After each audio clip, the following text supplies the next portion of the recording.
So, what's it mean to be named captain again? Yeah, it's an absolute honour. I'm so grateful for the opportunity. I would do anything for the girls. It's so exciting to be a part of this, particularly heading into the 2023 World Cup and all the momentum around women's football. I feel so privileged to even be honoured to do it. Last season was a difficult one for you guys, I think it's fair to say. Do you anticipate a better season, and where do you see the improvement coming from? Yeah, absolutely. Last year was really tough, but it was a very good learning year, and we really came together as a group. And so we're just looking to use that momentum into the next season. We're so prepared this season in terms of our recruitment. We've recruited almost a brand new squad from all over the world almost. So yeah, they are going to bring a lot of energy, excitement and enthusiasm to the squad. So we're really looking forward to it. You mentioned the World Cup in a couple of years' time. Who from your squad, Hannah's probably the obvious one, that you see as being potentially in that Australian squad? Yeah, absolutely. Hannah is just phenomenal. She just surprises me every single day with her resilience and her determination.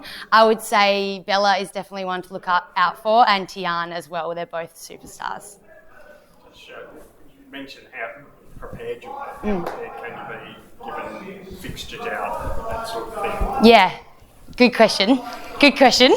Especially with, as you know, a lot of us do work full time. And so luckily we've got agreements with our workplaces that we will be able to work remotely if we are to go into a hub. We do only have about 5 girls who are full-time workers. So I think we're pretty well prepared in that regard. So, I mean, we know what's coming this time. We're a bit more set up than last year. So I think with that in mind, we're ready for anything. Brandon, I guess the same for you. You've only got six fixtures locked in. What does that uncertainty mean for you guys? Oh, it's an opportunity. It's an opportunity that we can make sure we try our best to prepare as best we can for each game. 6 fixtures, that's 3 points a fixture. And then from there, we just see where the road takes us. But like I said at the start of the season, I think he who adapts quickest and has a kind of a growth mindset to a season 21-22. I think that's a massive performance enhancer for the team, and it's something that we've hit home pretty hard, that I think every unstable moment is an opportunity to get better. And what does it mean to be named captain of the Glory after you started your career here? You're away for a long time. You beat the Glory in a A-League championship game. So what does it mean to be captain here? It's mad, isn't it? Honestly, it's mad. Like, I've never in my wildest dreams growing up, living in Belgium, playing for ECU and stuff, did I ever think I'd play for my hometown club, let alone captain it now. So extremely, extremely honoured.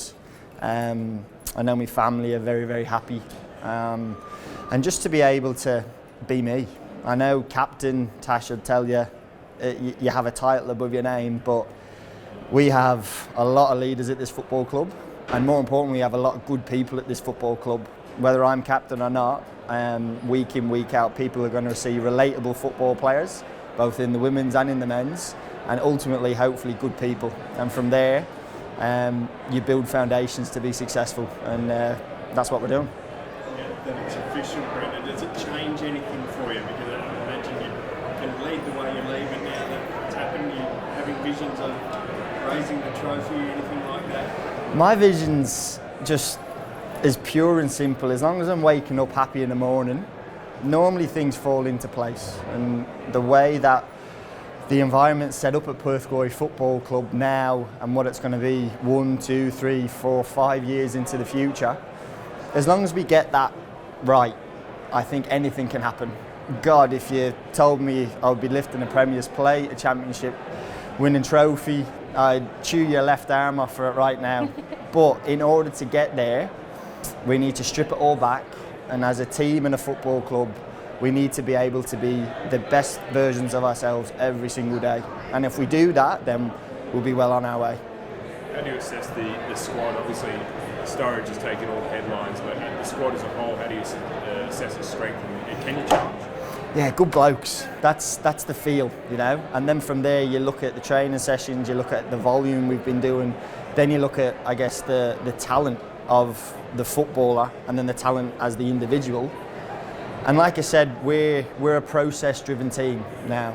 Ultimately, we know where we want to go, but in order to get there, there's a lot of things that we have to do.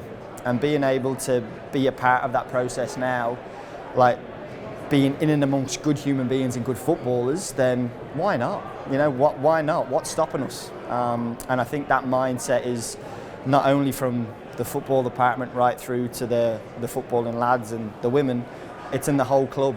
You know, there's things happening away from football as well now. We're getting a new home, something Perth Glory have never had before. These little things, they add up, and eventually, if we go about in the right way, they'll add up into something pretty cool. You started obviously riding shortly, and will you do anything to help guide him through his isolation? Might bring him a few meals, a few coffees. I think he'll like that in his 2 weeks quarantine.